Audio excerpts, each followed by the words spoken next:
Hi, welcome to the Sterling Heights Public Library. My name is Brent, and today we're making corned beef.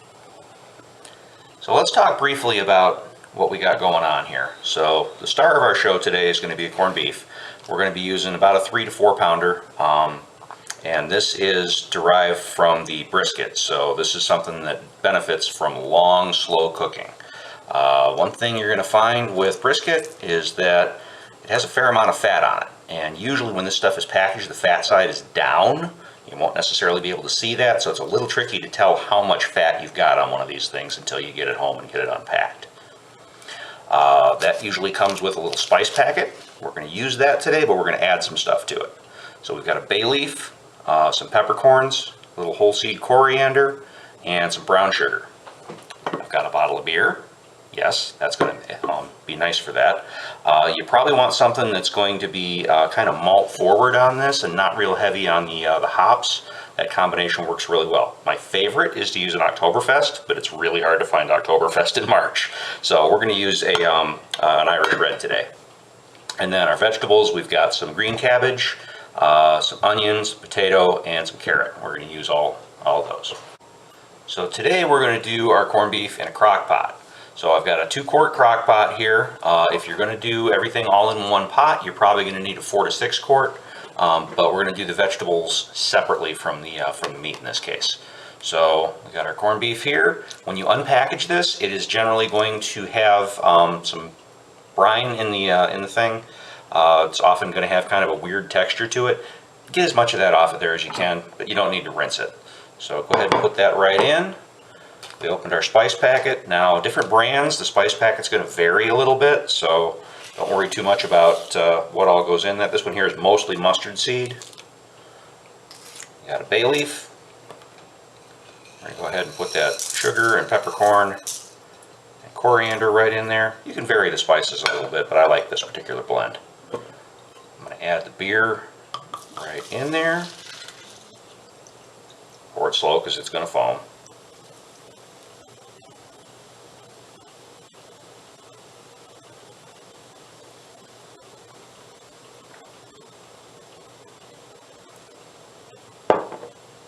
You might want to wait a second for that head to subside a little bit because you're going to add some water in there. We want to make sure that our meat is fully submerged.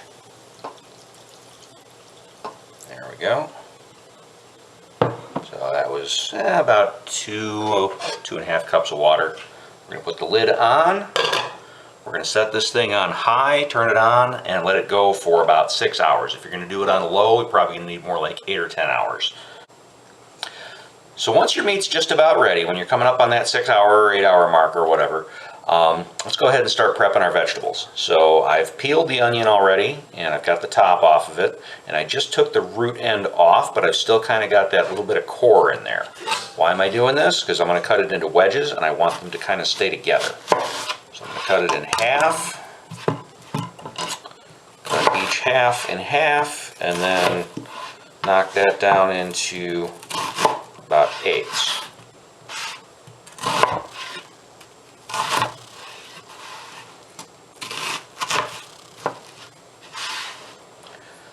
Got about 3, you could do 4 nice big carrots. I'm going to knock these down into large chunks. So I'm going to cut those into about thirds lengthwise, and then quarters. I've got the cabbage here. I've peeled away a couple of outer leaves just to get down to the nice tight stuff here. I'm going to take the end of the core off, but not the whole thing. And I'm going to go ahead and break that down into some wedges. I'm not going to use the whole thing today. I'm going to use about half of it.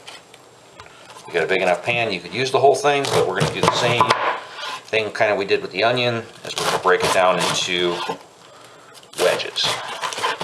And the reason we're leaving that core in there is to try and keep them together somewhat. So that there's 6 wedges of cabbage. I took the time to do the potatoes off camera. You don't need to watch me peel potatoes, but all I did is I got about 6 or 7 small potatoes here. I peeled them and cut them into quarters. So our meat is about ready. Test it with a fork. It's nice and fork tender. Now you're going to notice that as that's been cooking, it's turned kind of grayish on the outside. It's still going to have nice pink color on the inside. There's a reason for that. It's not got anything to do with smoke or dyes or anything. One of the things that they use for curing this stuff is called sodium nitrite. And that is one of the characteristics of it, is that meat stays pink when it's cooked. You'll notice that this shrinks a lot. So don't go by what size the meat looks like when you buy it. Get a little bit more than you think you're going to need, because it shrinks a lot. So we're going to set that on a plate and cover it with some plastic wrap, and then cover it with a towel just to keep it warm. We're going to set this aside for a little while. We're going to work on our vegetables. Now, could you do all this in the crock pot? Sure, but it's tricky to time the veggies in the crock pot. So I'm going to go ahead and use a good sized pan and a strainer, and I'm going to strain all the solids and spices out of this into the pan, and then we're going to get the vegetables going in there. Be careful when you're doing this, because this liquid is plenty hot, believe me.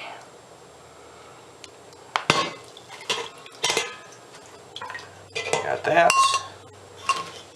And then we're going to take our carrots and our onions, and we're going to get those going first. We're going to put these on the stove, bring them up to a simmer with the lid on. We're going to give these probably a good 10-15 minute head start on everything else. So we got a head start on our carrots and onions here.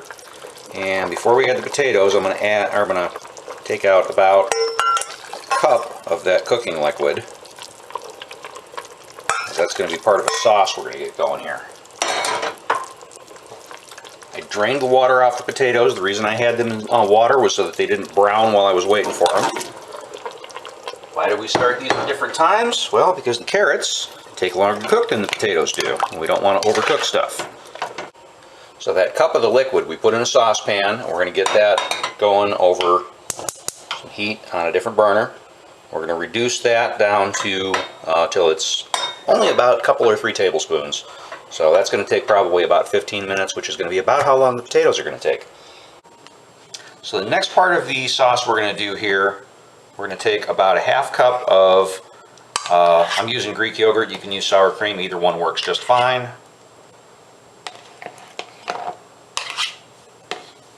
We're going to put that in a bowl. We're going to mix that with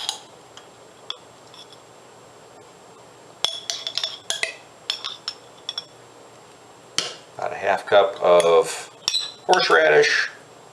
Is that a lot of horseradish? Yep, it sure is. But you know what? It works. That's about all I got in that jar, so that'll have to do. Mix those together, and then when that liquid is done reducing, we're going to work that in here too, and that'll go with our meat and our veg. So the potatoes are just about done. Oop, dropped one. So we're going to go ahead and put the cabbage in at this point. Just kind of tuck that in there around the top. Get it down. It's not going to probably go down into the liquid, but you want it to at least be in contact with it. Go ahead and put your cover back on. If you need to turn your heat up a little bit, go ahead. We're going to cook this for probably about somewhere between 5 and 10 minutes. We want the cabbage to be tender, but we don't want to overcook it. Overcooked cabbage stinks. So we've also got our liquid over here we've been reducing, and that's about ready. So we're going to turn that off the heat. And we're going to set this aside for a few minutes. We don't want this to be boiling hot when we add it to everything else, so we're going to let that cool for a couple minutes. So here's our corned beef, and you can see that even after probably 20 minutes or so out of the heat, it's still steaming because we wrapped it in plastic and put that towel over the top of it. It holds it nice and warm. Now you don't have to take the fat off. Some people like this, but frankly, I'm not a big fan, so I'm going to go ahead and take most of it off of there. There's still a little bit. And you can see how nice and pink this is inside. So you're going to want to determine what way the grain runs on that. And then, a little more fat there I'm going to take off too. I kind of mentioned how much fat this has often got. And then you're You're going to go ahead and start slicing this. And this is really tender. If you've ever had a corned beef that was all dried out and tough, it's probably cooked for too little time at too high a temperature. Low and slow goes really well for this.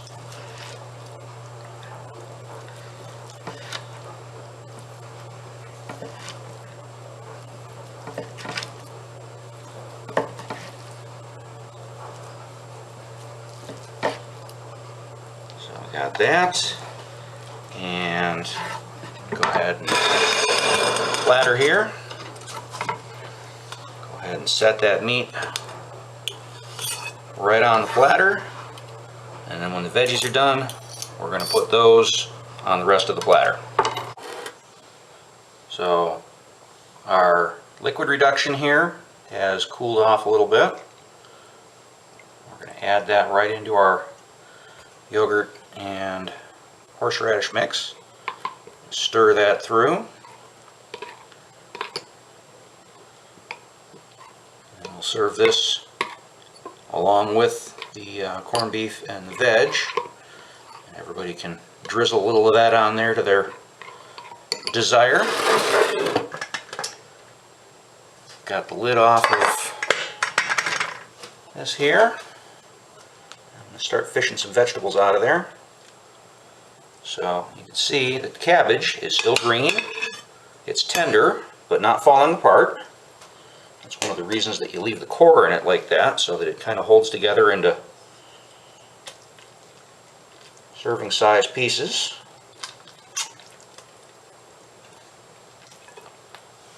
And you can see I got this perforated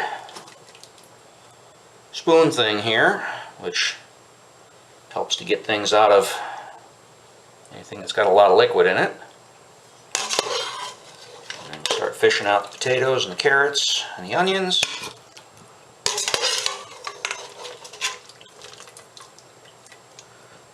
And this way nothing is overcooked to mush. The potatoes have still got some texture to them. The carrots are fully cooked, but not mushy. The cabbage is not mushy. Corned beef and cabbage, done in a little bit of beer with some spices and a horseradish cream sauce. Give this a shot. I think you'll like it.